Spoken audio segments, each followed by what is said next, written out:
હવે તમે જોઈ શકો છો એકદમ તૂટી ફૂટી કલરફુલ એકદમ સરસ તૈયાર થઈ ગઈ છે અને બહાર જેવી મળે છે એ જ ટાઈપની મેં તૂટી ફૂટી બનાવી છે। તો સ્કીપ કર્યા વગર જરૂરથી આ મારો વિડીયો એન્ડ તક જોશો તો તમને ખબર પડશે કે હું તૂટી ફૂટીમાં શું શું નાખું છું અને કેવી રીતે બનાવું છું। પહેલું કામ એ કરવાનું છે કે જે આની છાલ કાઢવાની હોય છે, જે આ લીલો ભાગ હોય છે એ કાઢી નાખવાનો હોય છે અને જે આ લાલાશવાળો ભાગ હોય છે એ બી કાઢી નાખવાનો હોય છે। તો પહેલું કામ આપણે આ લીલી જે છાલ છે એ કાઢી નાખીશું આ રીતે, અને જે વ્હાઈટ ભાગ છે એ જ આપણે લેવાનો છે।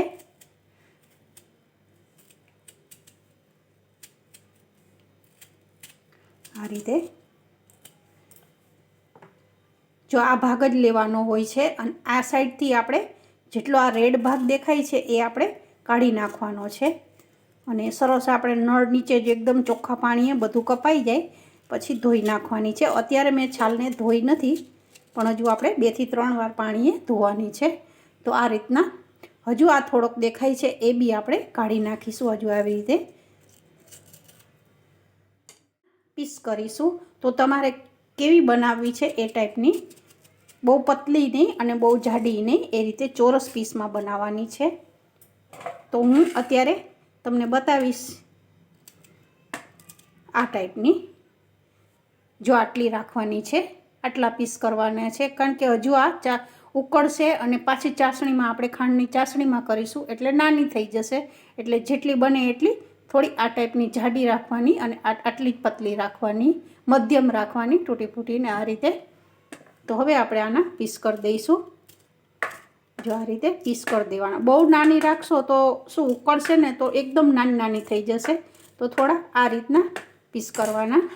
જો તમે જોઈ શકો છો મેં આ ટાઈપના પીસ કર્યા છે અત્યારે। હવે એકદમ સરસ કપાઈ ગયું છે, તમે જોઈ શકો છો એકદમ આ રીતની સરસ તૂટી ફૂટી કપાઈ ગઈ છે અને આ માપ પ્રમાણે મેં આટલી એક વાટકી જેટલી ખાંડ લીધી છે કારણ કે આ માપ મારે બરોબર છે। જો તમે વધારે લેતા હો તો તમે વધારે ખાંડ લઈ શકો છો। આનાથી મોટું બાઉલ હોય જો તૂટી ફૂટીનું આવું કટિંગ કરેલું તો પછી તમે વધારે ખાંડ લઈ શકો છો, પણ મારા આ માપ પ્રમાણે બરોબર છે કારણ કે અમે એટલું બધું બહુ ગળ્યું ખાતા નથી એટલે આ મધ્યમ માપ છે।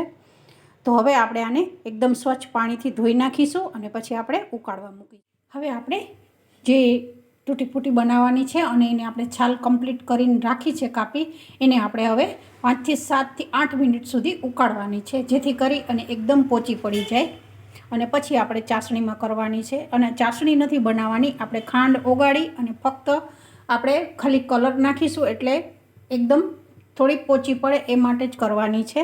તો હવે આપણે પાણીનું માપ બતાવીશ। આપણે એક બાઉલ મેં કટિંગ કરેલું છે જે છાલનું, એમાં અત્યારે હું આ એક બાઉલ નાખીને અત્યારે પાણી અને આપણે 2 બાઉલ નાખીશું પાણી।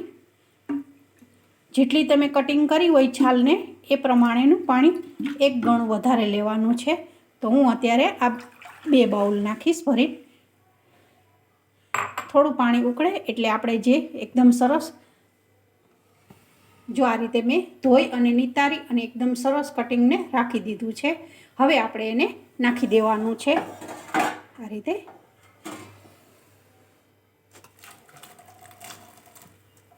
અને ઢાંકી દેવાનું છે। પહેલાં થોડોક ફાસ્ટ ગેસ રાખીશું અને પછી આપણે એકદમ વધારે ધીમો ગેસ કરી દઈશું। થોડુંક ઉકળે પછી આપણે ગેસ ધીમો કરી અને ઢાંકી દઈશું। હવે આપણે ચેક કરી દઈશું, કમ્પ્લીટ 8 મિનિટ થઈ ગઈ છે અને તમે જોઈ શકો છો મેં ગેસ એકદમ ધીમો કરી નાખ્યો હતો અને સરસ આપણું પાણી બી અડધું થઈ ગયું છે। 2 બાઉલમાંથી અત્યારે 1 બાઉલ જેટલું જ થઈ ગયું છે। તો આપણે હવે ચેક કરી દઈશું આ રીતે। હું તમને કાંટા ચમચીની મદદથી બતાવીશ, જો આ રીતે એકદમ કાંટા ચમચી અંદર આવી જાય છે, જે આપણે ચિપ્સ પાડી છે એમાં એકદમ આ રીતે દબાય છે। તો આપણે સમજવાનું, જો આ રીતે આખી એકદમ કાંટા ચમચી અંદર આવી જાય છે તો સમજવાનું કે હવે આપણી ચિપ્સ આ જે સરસ કટિંગ કર્યું છે એ થઈ ગયું છે। હવે આપણે ગેસ બંધ કરી દઈએ। હવે જે પાણી આપણે મેં કાઢી નાખ્યું હતું એટલું જ આપણે લેવાનું છે આટલું મારું પાણી બચ્યું છે. જે 2 બાઉલ નાખ્યું હતું મેં પાણી, એમાંથી આટલું ફરી પાણી આટલું બચ્યું છે. એનું એ જ પાણી લીધું છે, મેં નવું પાણી લીધું જ નથી. હવે આપણે ખાંડ નાખી દેવાની છે, જે મેં અત્યારે 1 વાટકી લીધી છે. 1 વાટકીથી થોડીક જ આટલી ઓછી છે, કારણ કે તૂટી ફૂટી એકદમ ગળી હોય છે, તો થોડી વધારે નાખવાની ખાંડને. આ રીતે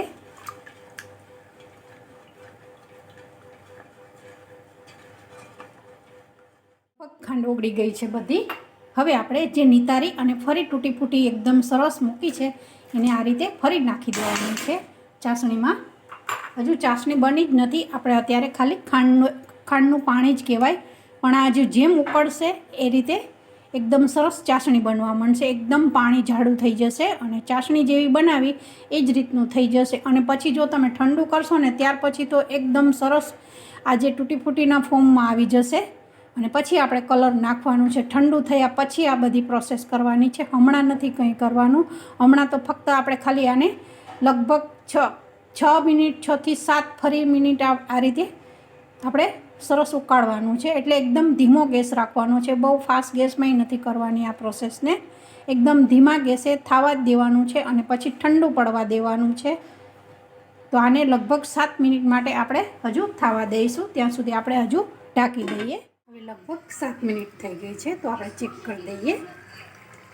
તમે જોઈ શકો છો બિલકુલ ચાસણી જેવું આપણો થઈ ગયું છે. અને કેટલું પાણી નાખ્યું હતું એ બધું પાણી એકદમ તૂટી ફૂટીમાં ચૂસાઈ ગયું છે. તો સરસ આપણી તૂટી ફૂટી કમ્પ્લીટ થઈ ગઈ છે. હવે આપણે આને ઠંડી થવા મૂકીશું અને હવે આપણે ગેસ બંધ કરી દઈશું. હવે તમે જોઈ શકો છો એકદમ ચાસણીમાં ફૂલી ગઈ છે. લગભગ મેં આખી રાત મૂકી દીધી હતી ફ્રીજમાં, બહાર નહીં મૂકવાની, ફ્રીજમાં જ મૂકવાની છે તૂટી ફૂટીને. તો આ રીતે તમે જોઈ શકો છો એકદમ સરસ ચાસણીમાં એકદમ ફૂલી ગઈ છે, બધી મોટી મોટી થઈ ગઈ છે આ રીતે ચાસણીમાં. હવે આપણે આમાં ફૂડ કલર ઉમેરીશું. આપણે 2 કલરની બનાવવાની છે, તો હું આ 2 બાઉલમાં 2 કલર ઉમેરીશ. આ રીતે એકદમ સરસ તમે જોઈ શકો છો સરસ આપણી તૂટી ફૂટી તૈયાર થઈ ગઈ છે. અત્યારે ફૂડ કલર 2 કલર લીધા છે, ગ્રીન છે અને યલો કલર છે. તો હવે આપણે આમાં ચાસણીમાં નાખીશું. પહેલાં 1 બાઉલ લઈશું અને પહેલાં ગ્રીન નાખીશું. આ રીતે થોડી ચાસણી આપણે આમાંથી લઈ લેવાની છે.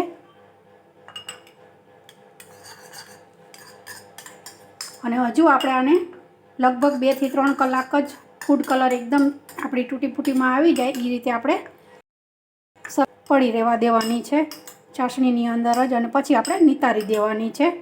તમે જોઈ શકો છો એકદમ સરસ કલર આવવા માંડ્યો છે, પણ હજુ થોડી પડી રહેશે એટલે એકદમ સરસ ગ્રીન કલર આવી જશે.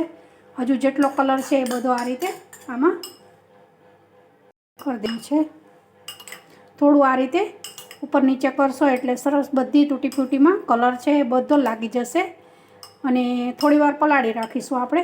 જો આવી રીતે ચાસણી ઉપર લાવી દેવાની અને આવી રીતે દબાવી અને સેટ કરી દેવાની. જો આ રીતે સેટ કરી દેશો તો લગભગ કલાક કે 1.5 કલાક રાખશો આવી રીતે ચાસણીની અંદર તો એકદમ સરસ ફૂડ કલર આવી જશે. હવે આપણે યલો કલરનું કરી દઈશું. એને બી આવી રીતે થોડુંક આ રીતે ચાસણી નાખી દઈશું. હવે આપણે યલો કલર બી આ રીતે આમાં નાખી દઈશું. જેટલા તમારા ઘરમાં કલર પડ્યા હોય તો એ કલર તમે નાખી અને આ રીતે બનાવી શકો છો. તો આ આપણી એકદમ સરસ પીળા કલરની તૂટી ફૂટી તૈયાર થઈ ગઈ છે. તમે જોઈ શકો છો એકદમ આપણે કંઈ બહારથી લાવવાની જરૂર બી નથી પડતી. અને આ તૂટી ફૂટી એકદમ કેટલી રેસીપીમાં ઉપયોગ થાય છે. અને આ તમે રેસીપી તૂટી ફૂટી જો ફ્રીજમાં મૂકી દેશો લગભગ 6 મહિના સુધી કશું થતું નથી. એકદમ પેકિંગમાં મૂકો તો કશું થતું નથી. તો આ આપણી પીળા કલરની બી એકદમ સરસ થઈ ગઈ છે.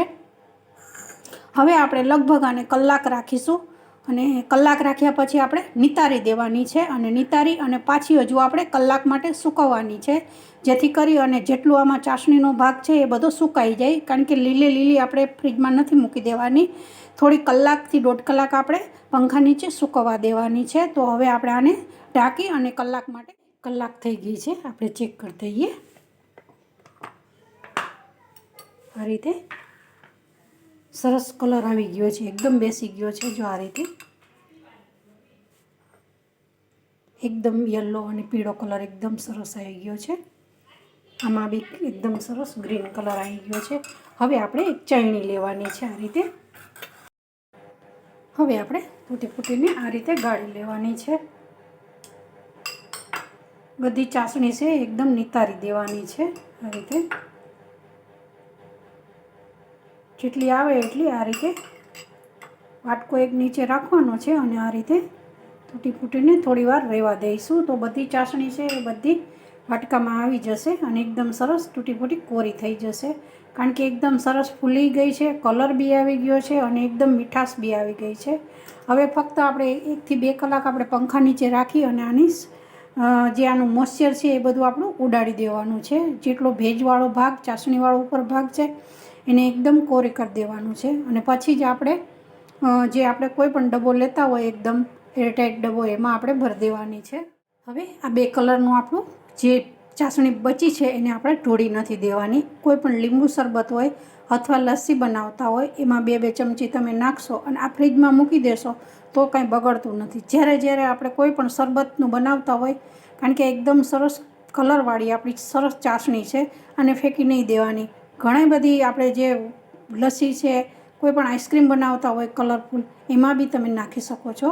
તો આ ઘણા બધામાં ઉપયોગ થાય છે એટલે આને ચાસણીને ફેંકી. હવે આપણે એક આવી લાંબી ટ્રે લીધી છે, કારણ કે લાંબી ટ્રેમાં એકદમ સરસ સુકાઈ જાય અને ઉપર પ્લાસ્ટિક મેં આ રીતે લગાવ્યું છે. એટલે પંખા નીચે રાખીશું. આ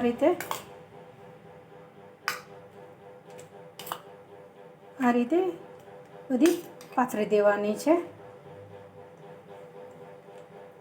થોડી આવી રીતે છૂટી કરવાની અને પંખા નીચે રાખશો તો સરસ એકદમ કોરી થઈ જશે. તમે જોઈ શકો છો એકદમ બહારની જે આપણે તૂટી ફૂટી લાવી એ જ ટાઈપની થઈ છે. અને આની જગ્યાએ જો કાચું પપૈયું હોય ને તો એની બી સરસ થાય છે. તો જરૂરથી ટ્રાય કરજો બધા મારી રેસીપીને. અને એકદમ આપણે જે છાલ ફેંકી દઈએ છીએ એના જ ઉપયોગમાંથી મેં તૂટી ફૂટી બનાવી છે. એકદમ આસાન રેસીપી છે. તમે કેવું ગળ્યું ખાવ છો એ પ્રમાણે તમારે રાખવાનું. એવું જરૂરી નથી કે બહુ ગળી જ તૂટી ફૂટી બનાવાય. તમે મધ્યમ રાખો, થોડું ઓછી ખાંડ નાખીને આ રીતે કરી શકો છો. તો આપણી અત્યારે એ ગ્રીનવાળી થઈ ગઈ. આપણે પીળીવાળી છે એને બી આ રીતે સાઈડમાં મૂકી દઈશું. એકદમ ફૂલીને એકદમ સરસ થઈ ગઈ છે, તમે જોઈ શકો છો.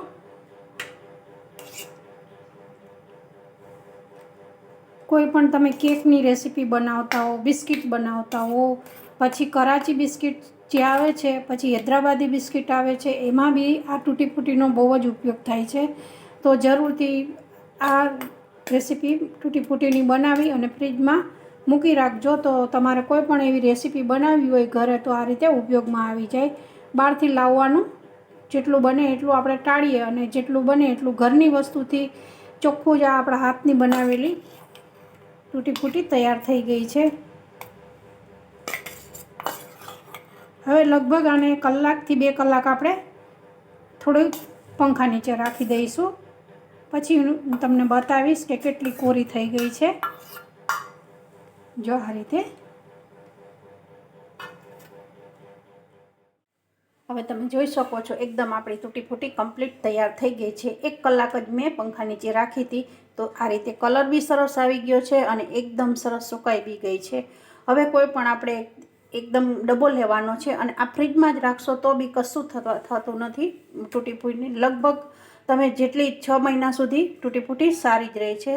અને અત્યારે ઉનાળાની સિઝન ચાલી રહી છે તો બધાના ઘરમાં તરબૂચ તો આવતું જ હોય છે. તો જરૂરથી તરબૂચની છાલમાંથી આ રેસીપી તૈયાર કરજો. સરસ થાય છે અને અનેક રેસીપીમાં આ ઉપયોગમાં બી આવે છે. જો તમારા ઘરમાં મુખવાસ બનાવતા હો તો મુખવાસમાં બી આ ઉપયોગ થાય છે અને બિસ્કિટમાં ઉપયોગ થાય છે. ઓવનની કોઈ પણ રેસીપી હોય એમાં બી આ તૂટી ફૂટીનો ઉપયોગ જરૂરથી થાય છે. તો તમને જો બધાને આ મારી રેસીપી પસંદ આવે તો લાઈક કરજો, શેર કરજો, બેલ આઇકન બટન દબાવી વિધિ ચેનલને સબસ્ક્રાઈબ કરજો.